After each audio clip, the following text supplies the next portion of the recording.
Nah, itu tadi yang terakhir. Tinggal nyikul ke wae. Rupanya dipanggil ke tamu. Aku nyiuk nama dulu. Ini nama bukan dari kecil. Dulu masih kecil nyiuk nama Mansur. Kelas 6 SD diganti Rizal Wawanca. Dulu sekolah dekat di UIN, di madrasah Aliyah ya, Mandua. Zaman waktu itu Pak Alisano kepala sekolah. Nah jadi ini jadi kiainya baru, terpaksa Bu. Ketika tahun 2009 Bapak wafat, nah terus gantikan beliau. Belum waktunya. Pengen kau dikit sebenarnya. Pengen kau dikit. Nah di situ mulai lihat masalah. Apa yang ada di kampung ini. Satu hal yang menurun dari nilai-nilai yang ditinggalkan dulu di zaman kakek sana itu luar biasa. Kebetulan kakek itu Sultan Salam. Beliau di Mekah itu selama 18 tahun. Pulang sekitar tahun 30-an. Adiknya menikah dengan anaknya Syekh Abdul Rahman Gudang Fatani dari Thailand. Itu silsilah turun Thariqah Ahmadiyah Idrisiyah. Dari Syekh Ahmad bin Idris turun Ibrahim Rasyidi, turun Haji Abdurrahman Gudang Fatani, turun ke Sultan Salam, Tuan Kuasa, ke Abah, ke saya.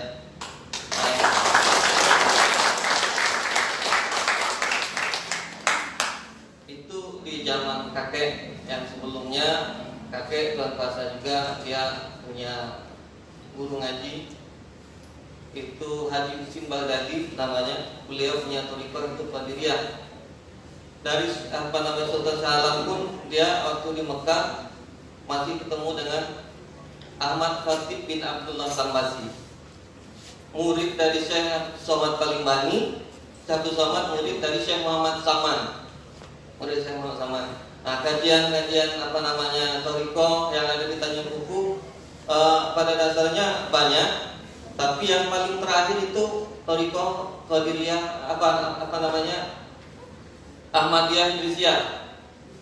Dari Ahmad Khatib bin Abdullah Sambasi, beliau menurunkan thariqah Qadiriyah pada Sabandiyah. Nah, maka di Tanjung Buku itu kalau kita bicara thariqah tidak asing lagi. Banyak silsilah thariqah itu yang langsung kita jumpa, termasuk kajian-kajian dari nama beliau yang aku pakai nama Pondok Pesantren Junjungan Said Hamid. Sebenarnya aku pengen pakai nama beliau sebagai pendirinya, karena kajian itu bukan baru, bukan di zaman kita sekarang, bukan, tapi 14 generasi di atas saja. Junjungan Said Hamid dia punya anak namanya Tuan Ijal. Dia bermakam di Lematang, Tanah Abang, di Pali tadi Bu, di Pali. Nah di situ makamnya. Peninggalannya pun kajian-kajian yang zaman dulu mengenai ilmu tauhid, ilmu tasawuf pun tetap ada di sana. Nah di beberapa tempat ada ciri khas di mana tempat beliau-beliau ini bersinggah. Kalau beliau-beliau ini meninggalkan anak cucu, maka kampung itu dikasih nama Kampung Anak Cucu. Yang artinya bahwa ini keturunan dari Nabi. Soal kenapa dia nggak dipanggil habaib? Nah, cerita beliau dulu satu ketika dianggap fitnah pada baginda Nabi, karena yang dikatakan habaib itu anak dari Sayyidina Ali.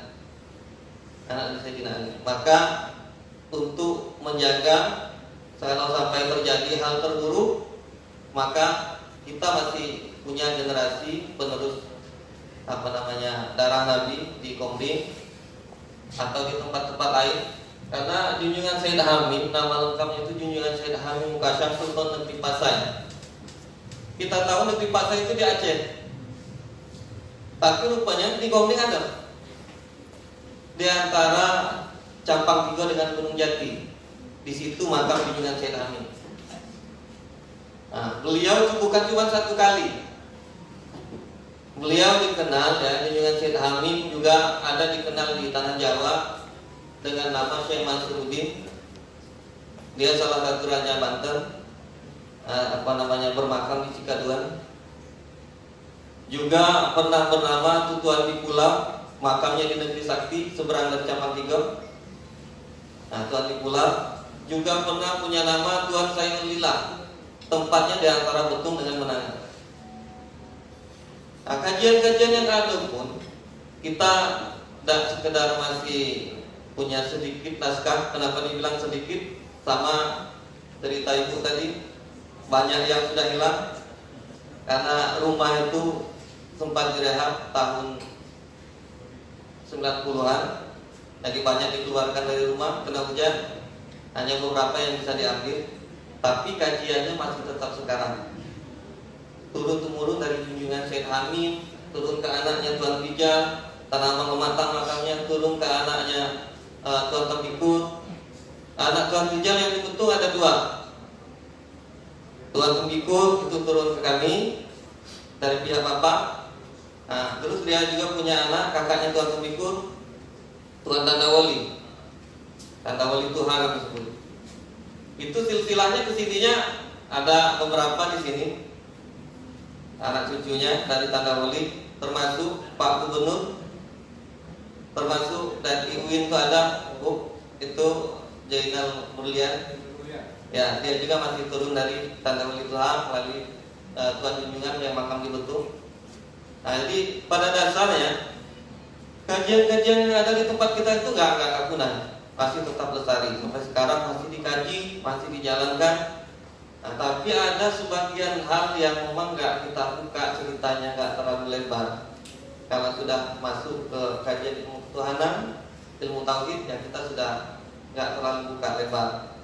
Takut nanti banyak fitnahnya. Jangankan yang dulu-dulu, yang baru-baru ini, alhamdulillah pernah diaduin sampai ke Mabes Polri. Nah, cuman alhamdulillah itu promosi gratis buat kita. Kita sampai dikenal dari mana-mana karena diaduin sampai ke sana. Dibilangnya sesat, ya namanya orang mencari, namanya ya pasti sesat. Setelah ketemu baru hilang sesat. Baru hilang sesat. Jadi kajian-kajian yang ada, jangan pernah takut dibilang sesat ya. Jangan pernah takut dibilang sesat. Banyak orang yang praktis saja sekarang bilang kalau buat raja, buat jimat itu sesat, dah syirik segala macam. Karena dia nggak paham gimana cara tulis jimatnya sampai cara makainya. Kalau dia paham ya nggak ada sesatnya, di mana tempat sesatnya. Orang zaman dulu juga Nabi Musa pun punya tongkat itu sebagai jimatnya.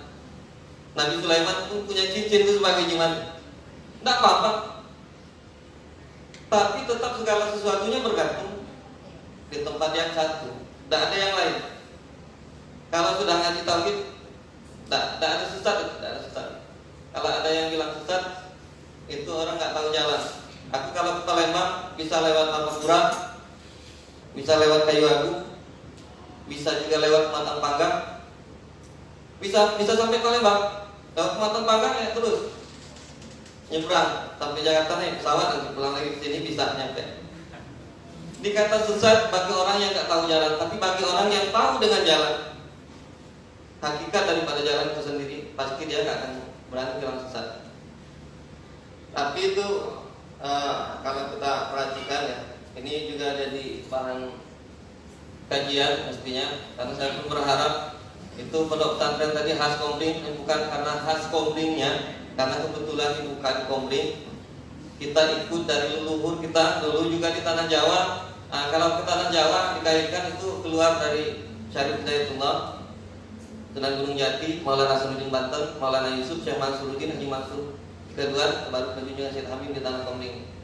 Nah, bisa naiknya dari Tuan di Pulau itu ke Ibrahim, negeri Batara. Nah, jadi apa yang ada itu bukan satu hal yang baru yang kita kaji di Tanjung Buku itu saya anggap ini cuma dapat nama, kebetulan baru berdiri pondoknya. Kalau kajian sudah lama, kajian sudah lama.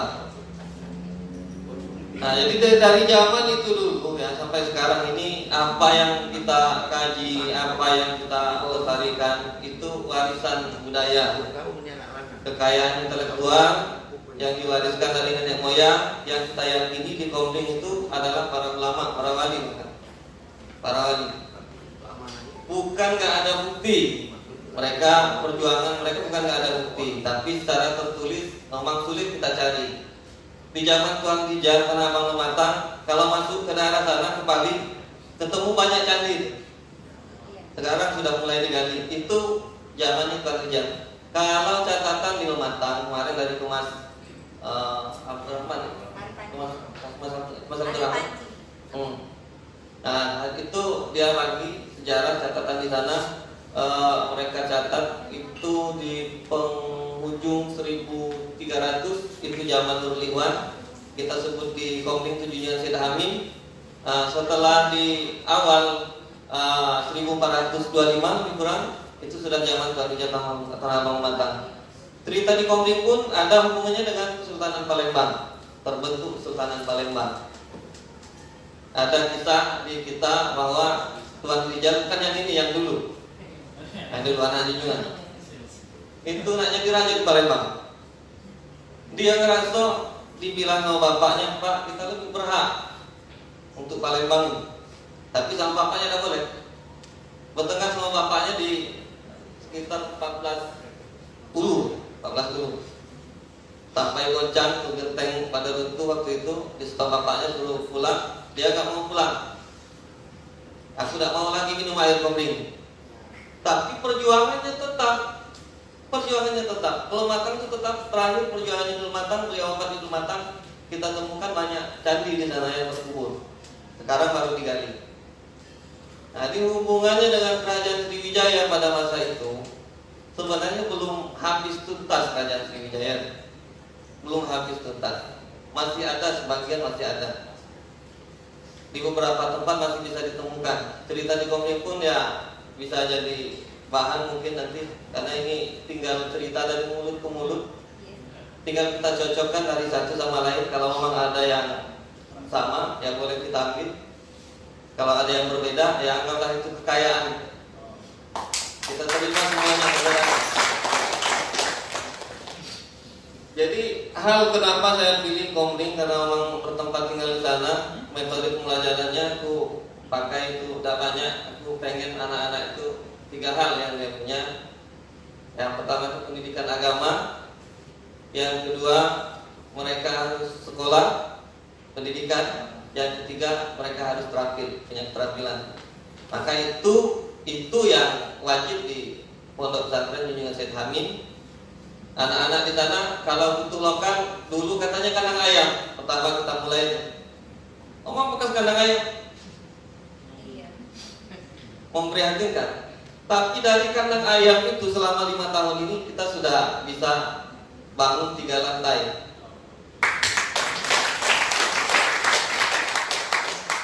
Dan yang mengerjakan tidak satupun keluar upah tukangnya.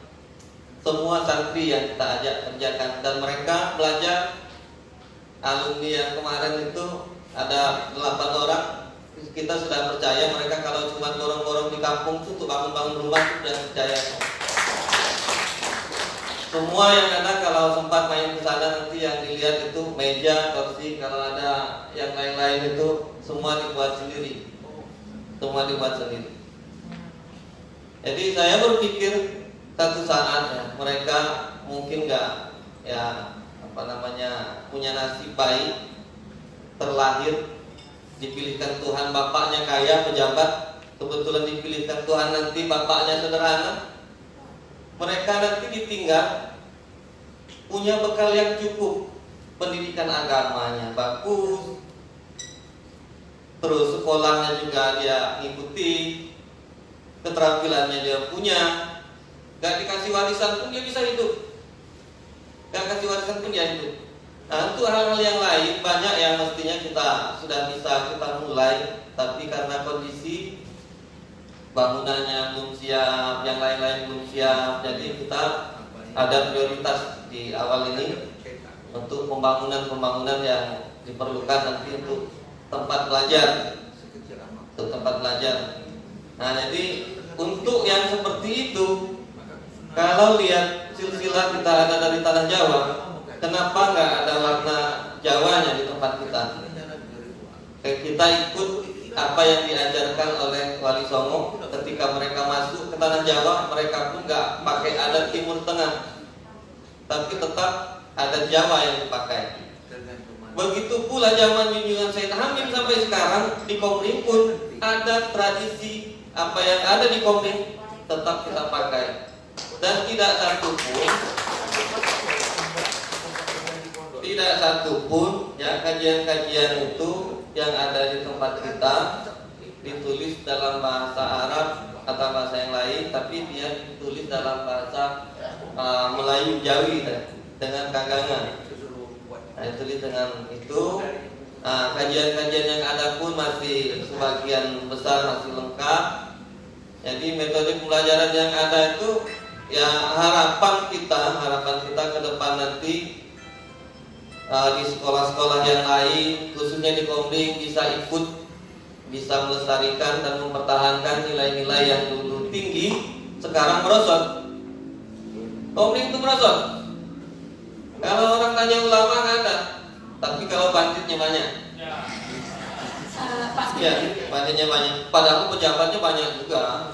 Mohon maaf Pak Kiai, waktunya 2 menit lagi Pak. Lebih banyak dan apa? 2 menit. Waktunya nggak cuma di sini, insya Allah nanti kalau ada yang punya hajat di lain waktu bisa kita teruskan, karena kebetulan ini yang menjadi dosen semua kelihatan kiri kanan, tengah enggak, yang tengah enggak. Dan ini cocok ini ngajarnya sambil duduk, karena orang di sana lebih bawah lagi duduknya di lantai. Mudah-mudahan dari pertemuan hari ini bisa saling mengenal, nanti bisa lebih jauh. Kalau untuk yang lain-lain, kalau istri sudah cukup. Kalau istri sudah cukup, tak butuh nambah lagi. Soal berapanya nggak usah tanya di sini. Nah, jadi itu ya. Mudah-mudahan nanti ke depan bisa lebih baik, bisa lebih maju, yang mudah-mudahan lebih semangat, punya modal yang cukup untuk jadi penerus bangsa. Ya, pendidikan agama yang cukup, yang baik. Dia punya keterampilan, apapun itu bentuknya keterampilan, ya, yang penting dia bermanfaat dan tidak merusak. Pendidikannya pun memadai, jangan lihat ini nggak ada gelarnya, tapi sekolah, saya sekolah, alhamdulillah. S-nya 3, SD, SMP, SMA, tambah 1 S1, S2-nya baru mulai.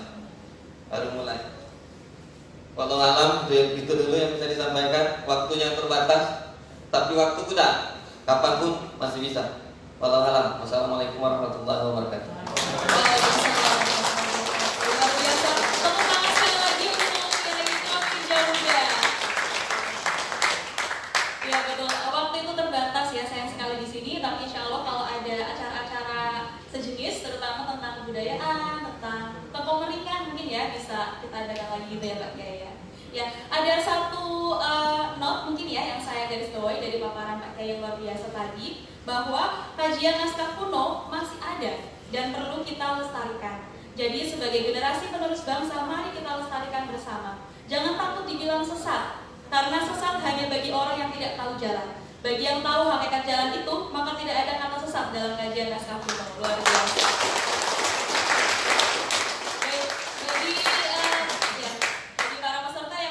Ada pertanyaan untuk Kiai Tuan Tri Jalan Muda, bisa disimpan dulu karena kita akan menyambut ke materi kedua kita, yaitu Bapak Zali Rahman MAG. Kepada Bapak kami persilakan.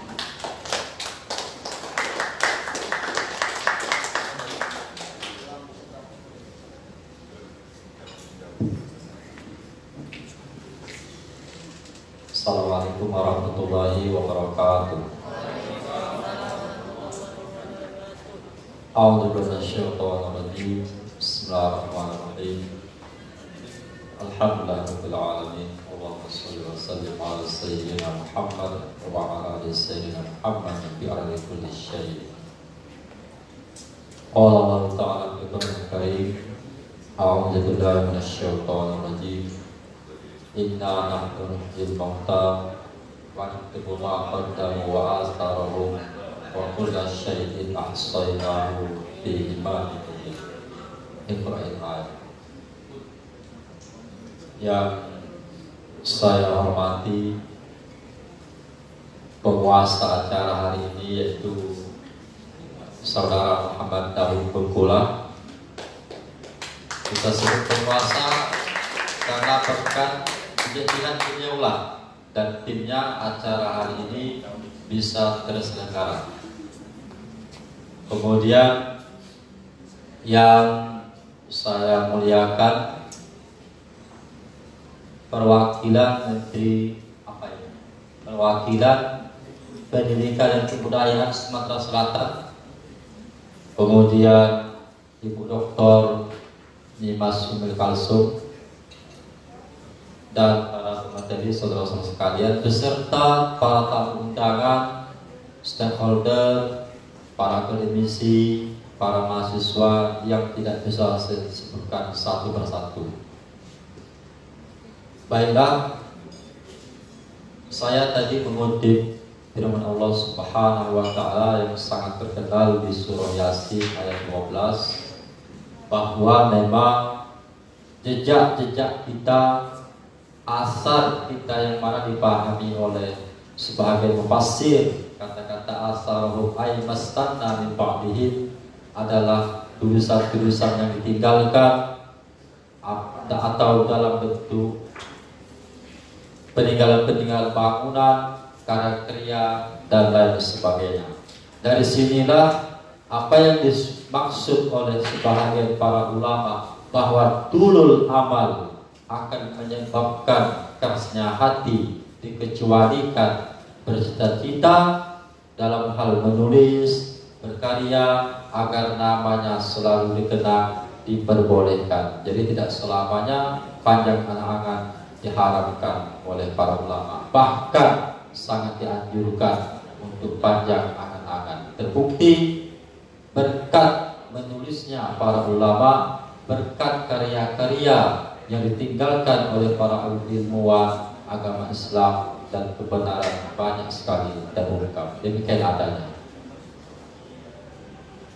Ada beberapa naskah yang sempat saya lihat. Saya mendapat kiriman beberapa naskah dari saudara Daud. Saya perhatikan alangkah piawainya orang-orang zaman dahulu. Melihat hal ini, saya jadi ingat sebuah syair dalam kitab Alfiyah Ibnu Malik pada bab tada yang berbunyi, waqad tuzadu kana fi hashbin kama kana asahhu ilma man taqaddama. Alangkah asoh, alangkah sohnya ilmu-ilmu orang di zaman dulu, sehingga kata Syekh Sulaiman Al-Hujairimi, ilmu kita di zaman sekarang dibanding dengan ilmu-ilmu ulama zaman dahulu, kal haba'il mansur, seperti laksana debu di tengah padang pasir yang sangat luas. Dari sini juga saya terinspirasi bahwa alangkah rajinnya mereka. Bukan seperti zaman sekarang, bila hendak menulis kita bisa meminta bantuan kepada Syekh Google, ke Wikipedia, kemudian kita ubah footnote-nya atas nama kita dan sebagainya. Mereka tulis tangan, yang mana kalau ada kesalahan tidak bisa di-delete, hanya bisa dihapus. Kemudian mereka ketika ingin mengonsep satu tulisan, mereka kumpulkan beberapa kitab-kitab besar. Bukan seperti kita sekarang, ada e-book, ada data digital, dan sebagainya. Dalam hal ini juga saya ingat dengan kisah Al-Imam Al-Hafiz Jalaluddin As-Sayuti ketika beliau mengonsep Tafsirul Jalalain selama 40 hari. Kemudian lagi saya ingin berbicara kesan-pesan dari naskah ulama-ulama Komering, khususnya Sumatera Selatan pada umumnya. Di antara yang saya temukan adalah betapa mereka ingin berbicara tentang masa akan datang. Karena memang saya lihat beberapa ulama itu di samping memiliki ilmu kasbiyah namanya, ada dinamakan dengan ilmu laduni atau ilmu mauhibah. Alladzi 'allama bil qalam wa 'allama al-insana ma lam ya'lam. Ada ilmu laduni. Ilmu-ilmu yang didapatkan dengan mengabdi kepada kiai, dengan banyak tirakat, banyak puasa, ta'zimul kitab wa ahli dan lain sebagainya. Apa itu? Salah satu tulisan yang dibuat oleh Kiai Ali Tanjung Baru, di sana terdapat hukum toblum, tobalam. Toblum itu sejenis beduk. Nah, lama kita belajar kitab-kitab fikih, baik mulai yang besar sampai yang tertipis sekalipun, saya kira belum ada ulama yang menyentuh secara komprehensif tentang ini. Padahal di Nusantara bentuk ini hampir terdapat di setiap masjid. Nah, alhamdulillah di naskah karangan Kiai Ali Allahyarham tersebut terdapat satu diskusi ma hukmun tabli, apa hukum beduk. Kemudian beliau mengutip karangan-karangan ulama besar, di antaranya Syekh Ahmad Zaini Dahlan, seorang fatwa mufti Mekah, dan beliau berkesimpulan dalam kitab tersebut hukum beduk adalah boleh, lil wasaili hukmul maqasid dan sebagainya. Kemudian lagi setelah saya hitung kurang lebih ada puluhan kitab yang beliau kutip, yang beliau ambil. Yang menariknya adalah beliau kutip dari dua ulama besar, yang mana kitabnya ini menjadi sumber rujukan kitab itu, khususnya bagi mazhab Syafi'i. Yang pertama adalah kitab Al-Majmu' Syarah Al-Muhazzab, karangan salah satu syekhan yakni Al-Imam Nawawi. Beliau kutip dalam kitabnya. Kemudian beliau mengutip lagi kitab itu mazhab Syafi'i ulama mutaakhirin, yaitu kitab Tuhfatul Muhtaj bi Syarhil Minhaj yang sebanyak 16 jilid. Ini menunjukkan bahwa ketika seorang ulama atau ketika seseorang mengutip satu buku atau satu kitab, menunjukkan paling tidak dia sudah khatam dan selesai membaca kitab tersebut. Ini berarti rasanya wajib bagi kita, harus bagi kita untuk mengenal mereka, karena terkadang-kadang tak kenal maka tak sayang. Padahal wabil ardi ayatul lil mu'minin wa bi anfusikum afala tubsirun.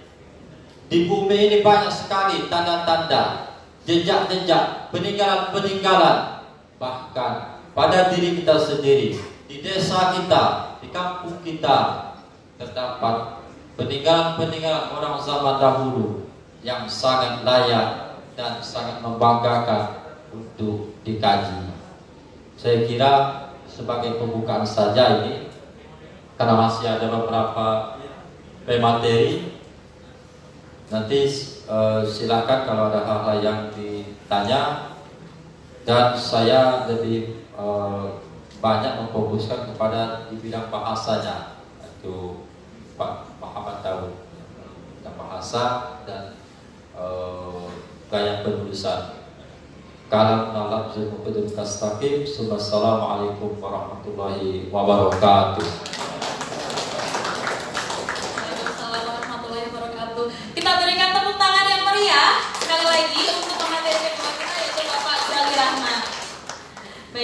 Ada beberapa catatan yang saya ingat di sini ya selama beliau memberikan materi yang luar biasa.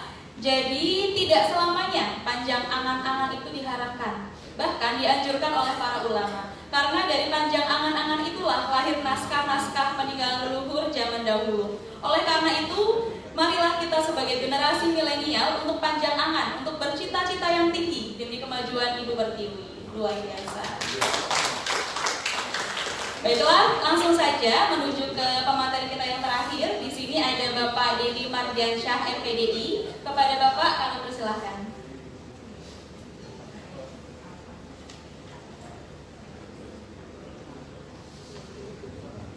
Assalamualaikum warahmatullahi wabarakatuh. Bismillah, alhamdulillah, wassalatu wassalamu ala rasulillah, wa la hawla wa la quwwata illa billah, wa ba'd. Hadratul kiram, para alim, para ulama, para senior kami, sesepuh kami, beliau guru Kiai Tuan Rizal Huda, Ibunda Nimas Kakanda Zaini dan Abah Yuris, jajaran Kementerian Pendidikan dan Kebudayaan yang penguasanya sekarang ini ya, Saudara Muhammad Bangkulah. Dalam acara kita ini memfasilitasi kita ini Abah Yuris dan majelis yang kami hormati.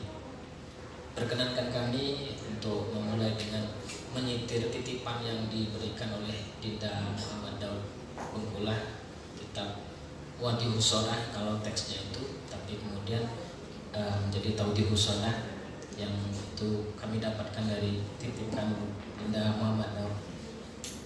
Jadi ya, sebagaimana tradisi tadi sudah disingkap oleh Bunda Nimas, tradisi literatif itu sudah dari dulu kita miliki. Hanya karena kita mungkin terlalu terpapar kolonial, jadi ya gagal move on atau lama move onnya Bunda ya. Jadi ya kita sakti tapi kita nggak tahu kita sakti. Kita keren, kita nggak tahu kalau kita keren karena terlalu di PHP banyak hal. Kira-kira begitu.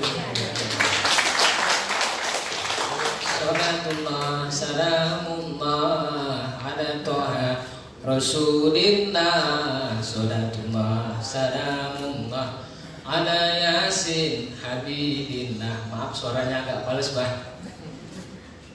Hari Thulatha tamat risalah, 13 Rajab akhir menyurah, 1355 Hijrah hamba sebutkan jadi peringat. Disusunkan risalah hamba yang hina, Hasan Kolai itu masyhurnya, Campang 3 Komering tempat diamnya, Palembang itu ibu negerinya. Atau maksudnya di sini para sesepuh yang kami hormati majelis. Jadi sengaja saya aturkan ini karena saya juga mentaati guru Dinda Daud, dititipkan Bunda Nimas, dan itu saya merasa keramat ngambilnya di Pasca Sarjana Raden Patah kitab itu, dan yang menyerahkan langsung beliau Prof. Duski. Nah ini saya begitu karena saya kalau beliau berdua subjek komering Bunda, ya beliau guru Tuan Rijal Kanda Zaili memang komering. Kalau bahasa Sukaraja Oku Timur itu karena Oku Timur secara demografis banyak transmigran Jawa, tapi home base-nya komering. Nah kalau bahasa ini maaf, brojolnya lahirnya memang di Komering, beliau memang subjek Komering. Nah saya juga bukan Komering, bukan Jawa, saya kelahiran Rejang. Kelahiran Rejang, ayah Bengkulu, ibu Minangkabau. Nah alhamdulillah dapat jodoh, kemudian mengabdi di Pondok Pesantren Nurul Huda Sukaraja yang kebetulan pendirinya adalah Rois Surya PWNU Sumatera Selatan Kiai Haji Afandi. Kami terus terang saja perlu menyatakan bahwa identitas kita sebagaimana yang disampaikan oleh Bunda Nimas tadi, yang terpapar oleh kolonial, oleh tindakan-tindakan yang banyak sekali PHP, artinya merampas identitas kita. Gak usah jauh-jauh lah Belanda, kadang Malaysia saja punya praktek Ya karena ya itu mungkin bukan mereka, kita memang yang lalai mungkin.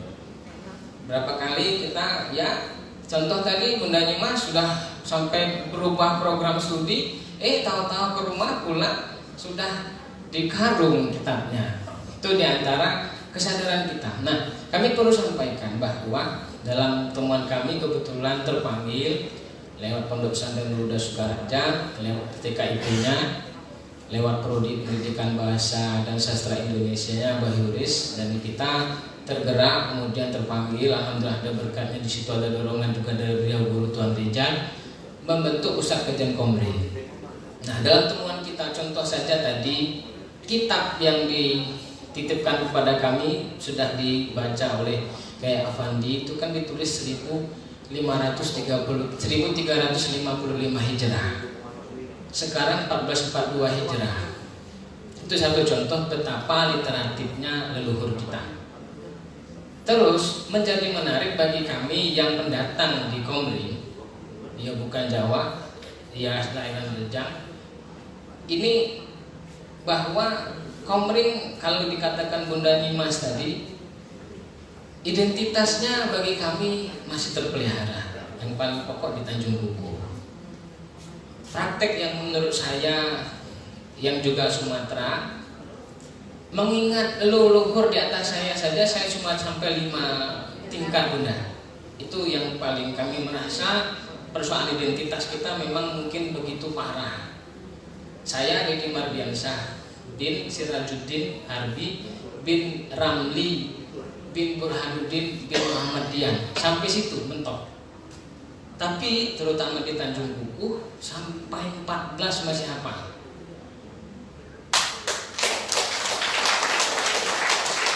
Dan sirah atau tapak tilas beliau-beliau, kalau kita sekarang kan pakai HP update status ya, kira-kira ini kan update status jam sekian, ini bisa dilihat situsnya di mana, apalagi di PIM, apalagi jaga baring ya Abah Yuris ya. Nah, beliau-beliau itu dalam kesadaran Komering yang saya temukan masih dalam chipnya masyarakat atau batin masyarakat Komering terutama Tanjung Kuku masih tercipta kuat.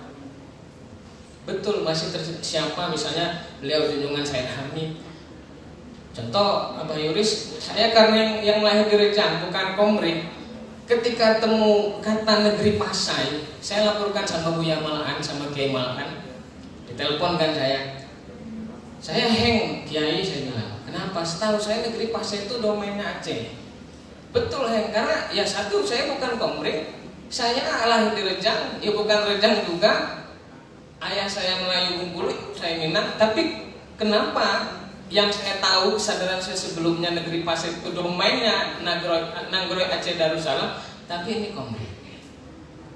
Karena memang ada yang herannya juga kebetulan itu makomnya komplek negeri Pasir itu Abah Yuris, itu komplek makomnya beliau junjungan Said Habib Mukasem Sultan Negeri Pasir, lengkapnya Madinatul Rasul. Saya agak protes sama beliau Tuan Rijal kan, kok masa penguasa negeri Pasir? Enggak mungkin lah, Tuan kalau sudah meninggal baru menjadi penguasa kan tidak mungkin. Ya memang tidak mungkin. Kok namanya negeri Pasai wilayah itu. Nah kebetulan namanya Mbak Yuris itu negeri Pasai. Saya tahunya juga bukan dari Tanjung Kuku. Awalnya tahu dari mantan Lurah Sukaraja, alumni UIN Raden Patah, namanya Bapak Khairul Ahmad. Dia bilang itu wali guru. Saya nggak tahu kan, kesadaran saya kesadaran Sumatera juga, tapi bagian Rejang sana ya Sumatera bagian selatan juga dibilang guru wali. Saya bilang sampai ke sini. Nah terus ini negeri Pasai namanya. Negeri Pasai itu posisinya di depan ya, kalau sekarang existingnya komplek pemakaman yang berada di depan Madrasah Sanawiyah Negeri Campang 3. Nah itu Campang 3 Ulu. Kemudian sampingnya desa desa Gunung Jati. Seberangnya desa Negeri Sakti, bermakam pula di sana Tuan di Pulau Said Hamimul Hamim. Nah inilah yang kemudian menurut saya kita milenial punya PR. Tidak usahlah bicara sejarah orang luar. Atau misalnya nggak usah pula update status cicak atau buaya misalnya kan, ya maaf bunda, ibaratnya wah kesal terus ngomong. Cobalah kita aktifkan literasi jati diri kita. Ya maaf ngomong misalnya, saya anak siapa, Pak Sirajuddin Harbi, siapa ayah saya, bapaknya siapa, temukan terus. Nah itu insya Allah akan membentuk, semakin jauh kita tarik ke belakang bukan dalam posisi romantis, itu juga akan menarik kita ke depan, melentingkan kita ke depan. Nah inilah yang harus dilakukan oleh milenial. Kelenturan kita menghadapi masalah itu seberapa jauh kita mencitra para leluhur kita. Ya kalau bahasanya pernah nonton Kung Fu Panda, Depu misalnya kayak gitu kan, atau Avatar, yang kepalanya botak, ada tanda panahnya, itu milenial itu. Nah itu kan semakin bertirakat dia, semakin sakti, semakin mampu mengendalikan diri, mengendalikan semesta, khalifatullah fil ardh. Tapi tapak tilas leluhurnya begitu jauh.